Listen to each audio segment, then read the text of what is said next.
Hello, my dear friends. Welcome back to my channel. मैं इस बार आपके सामने कुछ समय बाद आएगी, थोड़ा लेट हो गई क्योंकि मैं अपनी एक शूट में बिज़ी थी, पर उम्मीद करती हूँ कि आपको मेरा ये सूर्य छठ षष्ठी माई पर बना हुआ वीडियो ज़रूर पसंद आएगा। और सूर्य छठ से रिलेटेड कोई ख़ास बात आप अगर मुझे बताना चाहो तो मुझे कमेंट बॉक्स में ज़रूर बताइएगा। ये सूर्य छठ कार्तिक महीने की षष्ठी तिथि को मनाया जाता है। और ये जो सूर्य छठ है, इसमें भगवान सूर्य और हम छठी माई की पूजा करते हैं। इसमें व्रत रखा जाता है और व्रत से ही इसको प्रारंभ किया जाता है। इसमें जल भी नहीं पिया जाता। और ये पर्व बिहार, झारखंड, उत्तर प्रदेश के पूर्वी क्षेत्रों और नेपाल में बड़े धूमधाम से मनाया जाता है। छठ पूजा सूर्यदेव, उषा, प्रकृति, जल, वायु और छठी मैया को समर्पित है। जैसा कि हमारी पुरानी मान्यताओं के अनुसार कहा जाता है कि इसमें भगवान सूर्य के आशीर्वाद से कुंती को कर्ण नाम के पुत्र की प्राप्ति हुई थी, तो उसे सूर्यपुत्र भी कहा जाता है। और भगवान सूर्य की वजह से ही कर्ण को कवच और कुंडल प्राप्त हुए थे। तो वह सूर्यदेव के समान ही तेजस्वी बलशाली था। तो वो जल में कमर तक खड़े रहकर सूर्यदेव की घंटों पूजा किया करते थे। प्रतिदिन उनका यही काम था। तो उसी से उन्होंने बहुत शक्ति प्राप्त की थी। तो तभी से इस व्रत को मनाया जा रहा है। और आज भी छठ के तीसरे और चौथे दिन कमर तक जल में खड़े होकर सूर्य को अर्घ्य देने की परंपरा चल रही है। एक मान्यता के धार्मिक मान्यता के अनुसार ये भी कहा जाता है कि छठी मैया ब्रह्मा जी की मानस पुत्री और सूर्य देव की बहन है।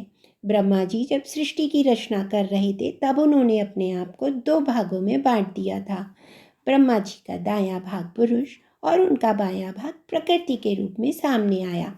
प्रकृति देवी ने सृष्टि के लिए अपने आप को 6 भागों में विभाजित कर दिया और उनका छठा अंश वही षष्ठी देवी के नाम से जाना गया, जिसे छठी मैया कहा जाता है। छठी मैया बच्चों की सुरक्षा, आरोग्य और सफलता का आशीर्वाद देती हैं। और जब हमारे यहाँ बच्चे का जन्म होता है तब छठवें दिन इन्हीं षष्ठी मैया की पूजा की जाती है।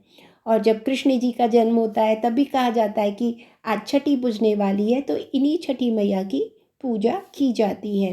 एक पौराणिक कथा के अनुसार महाभारत काल में जब अभिमन्यु की पत्नी उत्तरा के गर्भ में पल रहे बच्चे का वध कर दिया गया था, तब भगवान कृष्ण ने उत्तरा को भी इसी षष्ठी व्रत को रखने की सलाह दी थी। तो अब आपने जान लिया कि क्यों ये व्रत मनाया जाता है। क्योंकि छठी मैया सभी बच्चों को, जिनके बेटा होता है, उनके लिए तो खास कर ये पर्व बहुत ही विशेष होता है। और इसे पर्व तो नहीं कहेंगे, इसे तो महापर्व कहेंगे, जो कि पूरे बिहार में, झारखंड में बहुत धूमधाम से मनाया जाता है।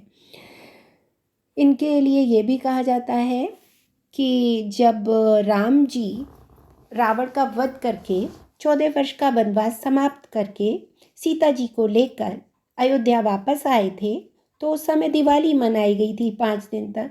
उसके बाद रावण के वध से, उस पाप से मुक्त होने के लिए उन्होंने एक पूजा की थी और एक ऋषि को बुलाया था, मुग्दल ऋषि को। तो उन्होंने माता सीता को कहा था सूर्य देव की पूजा करो, तो उनकी पूजा करने से आप इस पाप से मुक्त हो जाएंगे।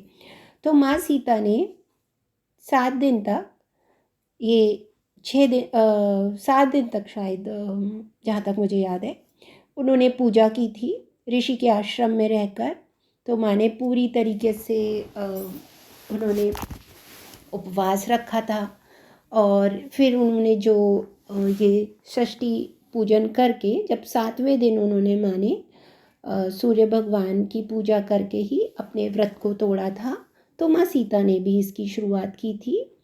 और द्रौपदी ने भी जब वनवास में जब वो उन्होंने जुए में सारा अपना राज्य बांट हार गए थे, तब द्रौपदी ने भी इस व्रत को किया था और उसके बाद से पांडवों ने अपने खोए हुए राज्य को प्राप्त किया था। तो बहुत समय से यह व्रत चला आ रहा है और सभी इसको बहुत भक्ति भाव के साथ करते हैं। इसके साथ ही साथ मैं बता दूं कि ये 2 बार मनाया जाता है। एक बार चैत्र में भी षष्ठी को चैती षष्ठी कहते हैं, जिसे मनाया जाता है, और एक बार कार्तिक मास में भी इसको बहुत धूमधाम से मनाया जाता है, जिसे कार्तिक छठी कहते हैं। इसे सूर्य छठ, षष्ठी माई, ये सब नामों से कहा जाता है। और कार्तिक मास की सप्तमी तिथि को उगते हुए सूर्य को अर्घ्य दिया जाता है और उसके बाद ही इस व्रत का समापन होता है। घाट पर, नदियों पर, तालाबों में ही इस व्रत को संपन्न किया जाता है। सूर्य को अर्घ्य देने के लिए जो व्रत करने वाला होता है वो अपने पूरे परिवार के साथ पहुंचता है और सूर्य देव की आराधना करता है। अर्घ्य में लोग सूर्य देवता को जो जल चढ़ाते हैं उसमें दूध भी मिलाते हैं और उसको चढ़ा के उनको समर्पित करके दीप, बहुत फूल, फ्रूट्स, बहुत सारी चीज़ें इसमें की जाती हैं। और साथ ही साथ वो ठेकुआ बनता है, कुछ मैदा और आटे में चीनी मिला के वो सबको बांटा जाता है। फल बांटते हैं और लोग जिनको इस प्रसाद का इतना महत्व होता है कि लोग इसे खुद से मांगते हैं, तो जितने भी लोग व्रत जो रखते हैं वो खूब सारा प्रसाद बना के ले जाते हैं। और देखिए, मैंने भी यहाँ सुबह सुबह पहुँच गई हूँ, आप मुझे देख रहे होंगे।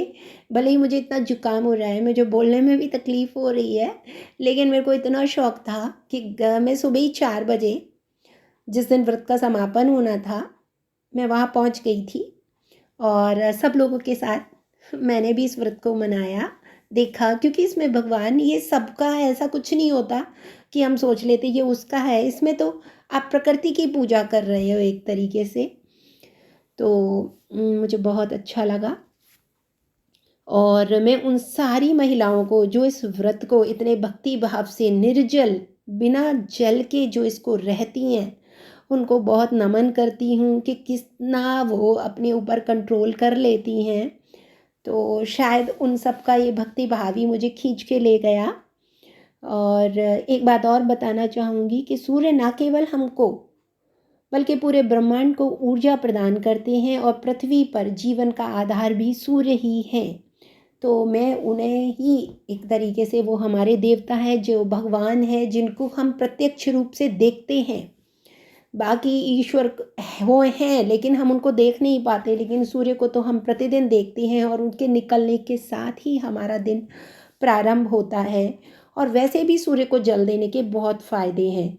तो केवल छठ ही नहीं बल्कि प्राचीन काल से ही लोग तालाबों या नदी में स्नान करते समय सूर्य देवता को अर्घ्य देते जा रहे हैं। माना जाता है कि सूर्य को जल देने से सौभाग्य बना रहता है और इसके साथ साथ उसका हमारी बुद्धि पर भी असर पड़ता है, हमारे मान सम्मान में वृद्धि होती है, धन की प्राप्ति होती है और हमें निरोगता प्रदान करते हैं। किसी को कोई रोग हो जाता है तो वो भी सूर्य देव की प्रार्थना करके उनसे निरोगता प्राप्त करते हैं। किसी किसी के तो कुष्ठ रोग भी दूर हो गए हैं। तो ये सबके लिए फलदायी व्रत है और मैं तो कहूँगी कि अगर आप व्रत नहीं भी रख सकते हैं तो इन दिनों में जाकर सूर्य देव को जल अवश्य चढ़ाएं। पूजा अर्चना करने में कोई नुकसान नहीं है, लेकिन बस इसको कुछ लोग इसको ऐसे रूप में ले लेते हैं कि उसके लिए कुछ ऐसा ना करें, कुछ कि उसको बहुत बड़ा वो बना दिया जाए, अगर कि नहीं भाई व्रत नहीं रख पा रहे हैं तो कोई बहुत बड़ी बात है। क्योंकि पुराने समय में महिलाओं को इतना कंट्रोल होता था अपने ऊपर कि वो रख लेती थी, लेकिन आजकल की लड़कियां नहीं रह पाती हैं और इसको स्त्री और पुरुष दोनों ही रख सकते हैं। ऐसा नहीं है कि किन्हीं के यहाँ लड़कियां नहीं रख पा रही हैं तो पुरुष भी इस व्रत को रख सकते हैं। देखिए, यहाँ सारे पुरुष उनके साथ आए हैं